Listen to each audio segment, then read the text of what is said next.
네, 저는 지금 창덕궁의 낙선제에 왔어요. 낙선제는 우리나라 보물이기도 하고 조선 왕조의 마지막 자손들이 살았던 곳입니다. 불과 30년 전만 해도 사람이 실제로 살았기 때문에 사람의 그 채취, 숨결이 느껴지는 곳인데요. 그래서 창덕궁 낙선제로 오늘 투어해 볼게요. 낙선제는 조선 24대 임금 헌종이 후궁 경빈 김씨를 위해서 만들었어요. 그 당시에도 후궁을 위해서 궁궐 안에 건물을 짓는다? 오, 굉장히 이례적이었다고 해요. 헌종은 평소에 영조의 검소함을 본받으려고 했어요. 그래서인지 낙선제는 화려하기보다는 검소한 느낌이에요. 낙선제의 정문인 장락문이에요. 이 장락문은 흥성대원군의 글씨예요. 투사체를 만든 투사 김정희에게 흥성대원군은 글씨를 배웠어요. 그래서인지 굉장히 명필이죠. 오잉? 대문 아래에 홈이 있어요. 이 홈은 초헌이라는 외바퀴 가마가 지나가는 길이에요.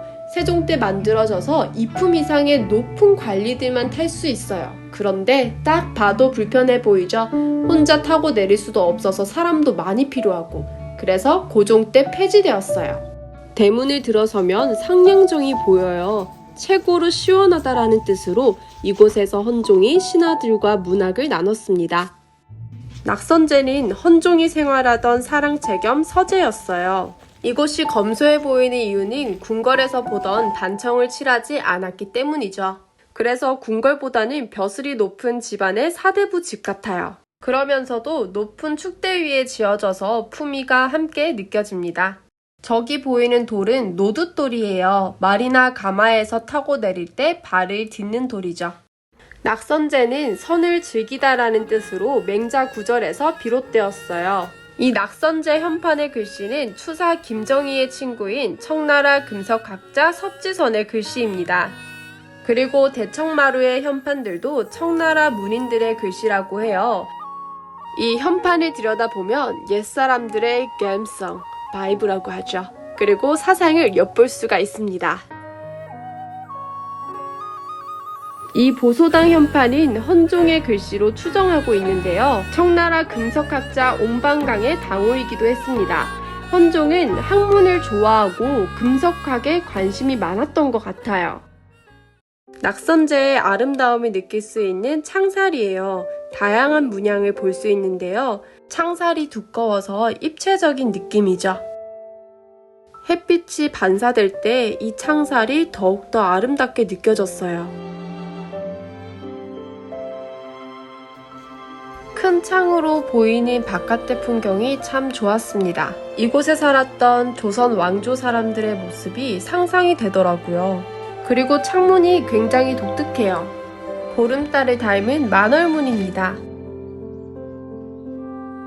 창밖으로 보이는 풍경 하나하나가 정말 아름다웠어요.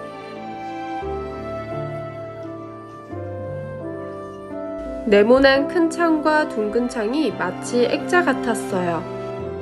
이곳의 사계절이 궁금해졌습니다.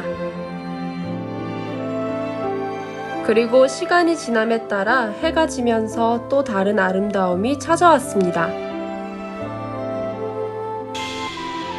또 낙선제에서 봐야 하는 포인트가 있어요. 바로 빙벽인데요. 기하학적인 문양으로 당시에 만들어진 게 맞나 싶을 만큼 낙선제에 숨어있는 현대예술 작품 같아요. 빙판 위에 돌을 탁 던졌을 때 깨지는 그 모습을 표현했는데 자연스러우면서도 굉장히 독특합니다. 이 빙벽이 하는 역할이 또 있어요. 바로 방화 기능인데요. 여기가 바로 아궁이인데요. 여기서 튀는 불씨를 바로 이 빙벽이 막아주는 역할을 합니다. 낙선제 담벼락은 장수를 상징하는 거북이의 등껍질을 그려서 장수를 기원하고 있습니다. 그럼 낙선제 뒷문으로 이동을 해볼까요? 낙선제 뒤편에는 계단식 정원인 화괴가 있어요. 봄에는 낙선제에 모란꽃도 피고 참 이쁜데 겨울이라서 조금 쌀쌀한 느낌이 있네요. 봄에 또 와야겠다. 근데 이 화계가 우리나라에서 볼 수 있는 형태의 하단이라는 거 아시나요? 서양에서 정원은 보통 평지에다가 울타리를 세우잖아요. 근데 우리나라는 언덕이 굉장히 많잖아요. 그래서 그 언덕의 지형을 그대로 살려서 만든 계단식의 정원인 거죠. 자연 친화적인 이곳에는 소영주라는 괴석이 있어요. 이 소영주는 신선이 산다는 전설의 삼신산 중 하나라고 해요. 그리고 금사연지라는 벼루 같은 연못이 눈에 띕니다. 역시 궁궐은 연못이 빠질 수가 없어요. 저는 이 낙선제 화계가 마치 신선의 세계를 옮겨놓은 게 아닌가 하는 생각이 들었습니다. 낙선제 하면 헌종의 러브스토리가 빠질 수가 없어요. 헌종의 첫 번째 부인은 효현왕후였는데요. 16세 때 일찍 돌아가셨어요. 그래서 두 번째 왕비를 뽑아야죠. 간택제가 시작됩니다. 보통 왕비는 왕실의 여자 어른, 왕의 어머니나 왕의 할머니가 뽑았어요. 근데 두 번째 간택 때 이 헌종이 경빈김 씨를 본 거예요. 그래서 나 경빈김 씨가 너무 마음에 들어, 결혼할래 했는데 이제 어르신들은 홍 씨가 더 마음에 들었던 거죠. 그래서 결국 두 번째 왕비는 효정 왕후가 되었습니다. 그런데 헌정과 효정 왕후 사이에 아들이 없는 거예요. 자식이 중요하니까. 그래서 이제 후궁을 드리겠다 해가지고 경빈김 씨, 나 너를 잊지 못하였노라. 그때 점찍어 놨던 경빈김 씨를 후궁으로 드리게 됩니다. 근데 이 헌종이 엄청나게 미남이었대요. 하얀 피부에다가 뚜렷한 이목구비, 거기에다가 목소리까지 좋대요. 궁금해요. 얼마나 잘생겼으면. 낙선제 바로 옆에 문으로 나가면 경빈김 씨의 거처 서복헌이 있습니다.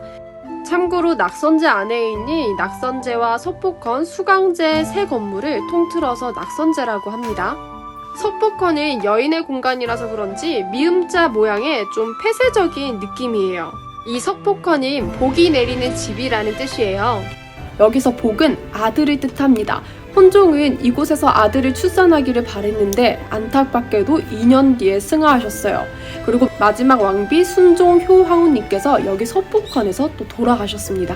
1926년 마지막 왕 순종이 서거한 뒤에 순종효 황후는 낙선제로 와서 20년 넘게 지내다 한국전쟁으로 부산으로 피난을 갔어요. 그런데 이후에 이승만 정권이 다시 낙선제로 돌아오지 못하게 방해를 합니다. 그래서 4.19 혁명으로 이승만 정권이 무너진 뒤에 낙선제로 돌아올 수 있었습니다. 그리고 1962년 이후에 일본의 인질로 잡혀갔던 덕혜옹주와 영칭왕과 그의 부인 이방자 여사가 귀국하면서 이곳 낙선제에서 함께 살다 1966년 낙선제 서복헌에서 서거하셨습니다.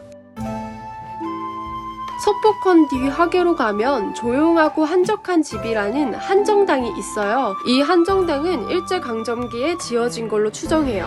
영칭왕의 아들 이구의 부인이었던 줄리아 몰록이 이곳을 굉장히 좋아해서 자주 찾았다고 하네요. 서복헌 옆에는 낙선제 권역에서 가장 오래된 수강제가 있습니다. 수강제는 건강하게 만수무강을 기원하는 뜻을 담고 있어요. 이곳은 헌종의 할머니인 대왕대비 순원왕후가 머물렀던 곳입니다. 그리고 고종의 늦둥이 딸 덕혜옹주가 일본에서 돌아온 뒤에 수강제에서 머물렀습니다. 덕혜옹주는 정신분열증을 앓고 있었는데 그녀가 정신이 맑을 때 낙선제에서 쓴 글이 있습니다.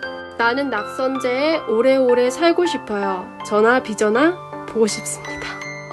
막상 읽으니까 저도 울컥하네요.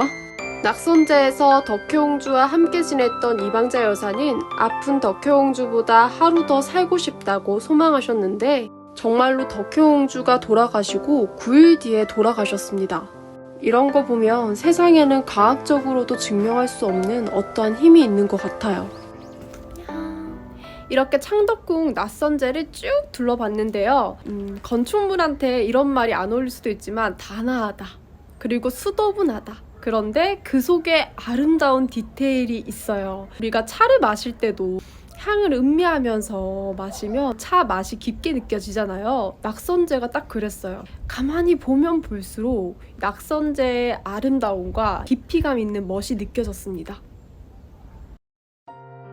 오늘 창덕궁 낙선제 투어 어떠셨나요? 좋으셨다면 구독과 좋아요 부탁드립니다. 댓글도 주시면 감사하겠습니다. 영상 제작에 큰 힘이 됩니다.